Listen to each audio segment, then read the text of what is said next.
Sean the Average Angler, what is up, folks? So we just did the pre-lake turnover baits for November. The reason I'm doing this is because it really looks like it's going to be extended a bit this year. So November is going to be kind of a all over the place kind of, at least here in our area of Northern California, Central California, whatever you want to call it. Technically it's Central. They call it NorCal. I don't know why. That's above my pay grade. Cheers. We are going to cover what I said would be my number one bait under these conditions. All right, so let's cover those conditions. It's cooler nights, somewhat stable weather. Nighttime temperatures around here are low 40s to high 40s. And daytime temperatures been getting low 70s to mid 70s, maybe even high 70s in some areas. I didn't look at all the weather report stuff, but that's where we're at. So what is happening is the water temperature, if it's dropping, is dropping very slowly. It will take some freezing nighttime temperatures and some cooler daytime temperatures in order to really get them to drop. Right now, I don't see that in the forecast, okay? We may get some rain later this week. It's kind of wishy-washy, like everything here in California.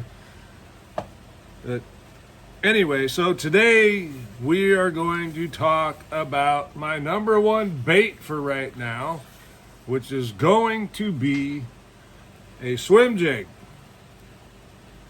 And we talked about why in yesterday's video. Probably not enough. First, let's go over our gear here. This is an Irod Gen 3, so $150 rod. IRG 723C. There you'll see the line, 10 to 20. I got braid on there, 30-pound braid. Medium heavy. This is, for those of you wondering, right there, stone cold swim and vibrating jig rod. Okay, so I do use this for a chatterbait at times.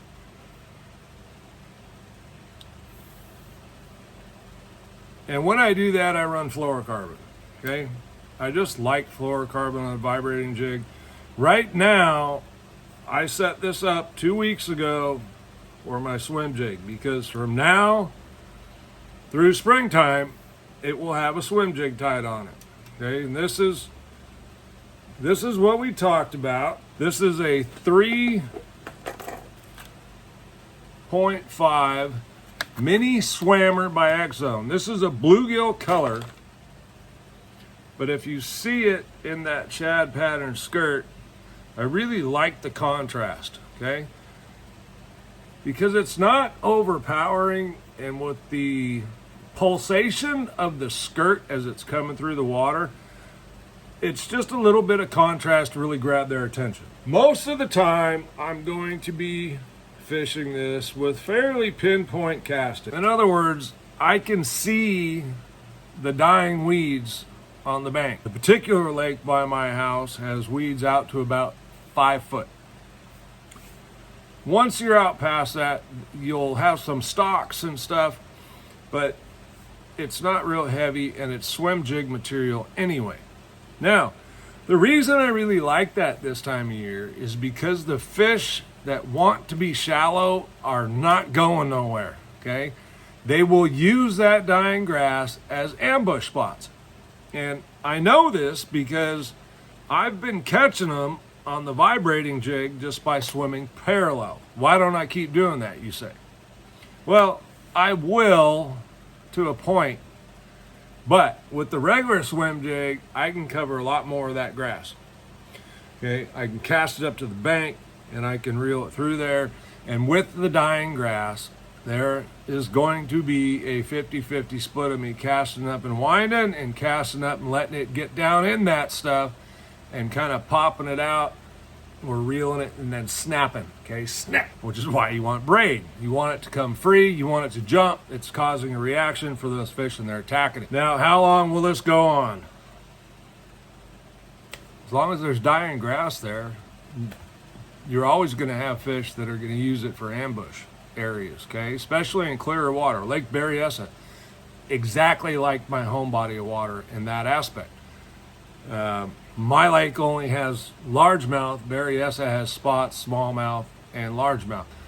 Mostly you're going to find largemouth in the grass. Okay, that's, as we all know, they're the ones that tend to really like to be shallow and work on that stuff. The smallmouth and spots generally going to be a bit deeper chasing bait. Now, why did I use bluegill? Honestly, two reasons. One, I had to crawl into the boat to grab my swammers, and that's the pack that I grabbed. Honest truth. Two, I like the contrast. I think it works pretty well, right? Yeah. So this is a really cool color. It's called bluegill. PS Mini Swammer. Bluegill, yeah. And actually, all by itself, this color's pretty cool. Okay, kind of a transparent watermelon, going lighter towards the belly. It's got some purple flake up at the top with some, maybe there's some purple mixed into it coloring wise. It's hard to really say if it's just the flake or if it's dye. But anyway, it's still subtle. It's still transparent, as you can see there. It's a great looking color. X-Zone's got some really good looking colors. It's hard to go wrong. I'm actually getting ready to order some more because I don't have a lot of shad colors, to be honest with you. I've got, I think, 1 or 2 packs left, so I'm going to need some more because we're striper fishing, all that kind of stuff. Anyway, we will continue to throw this, and we're talking probably 25, 30-foot casts, kind of at a 45, so I can kind of stay with my cast ahead of the boat and keep working down the bank. So this is a cover water technique. Now, the time that I may grab the chatterbait or a square bill would be after I locate fish with that swim jig, and then I may come back through and fish those parallel, looking to pick up another fish or two. You could do the opposite.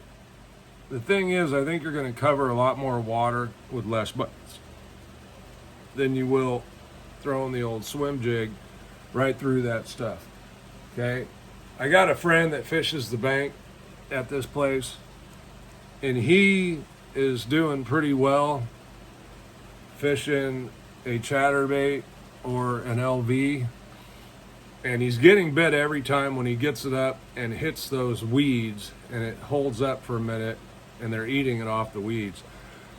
So it's the commotion of the bait getting in the weeds, and it really probably resembles something struggling to get away, and it's an opportune time for that bass to eat that jig. Now the jig, the hookup ratio is really good, getting them in the boat's really good, so it's a great bait to fish, much better than a treble hook bait.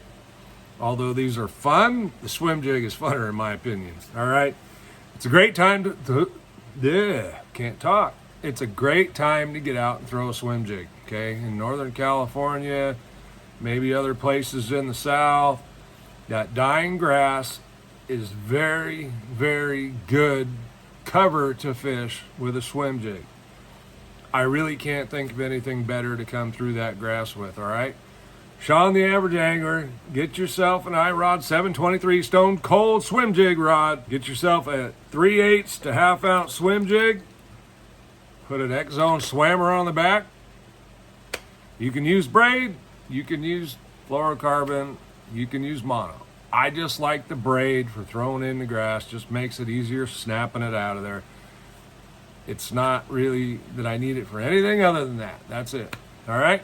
Thanks for watching. Stay tuned. We got a whole lot of baits to go through this month, and then when we have turnover, we're going to have more to go through. All right? Let me know how it's working for you. We'll see you on the next one.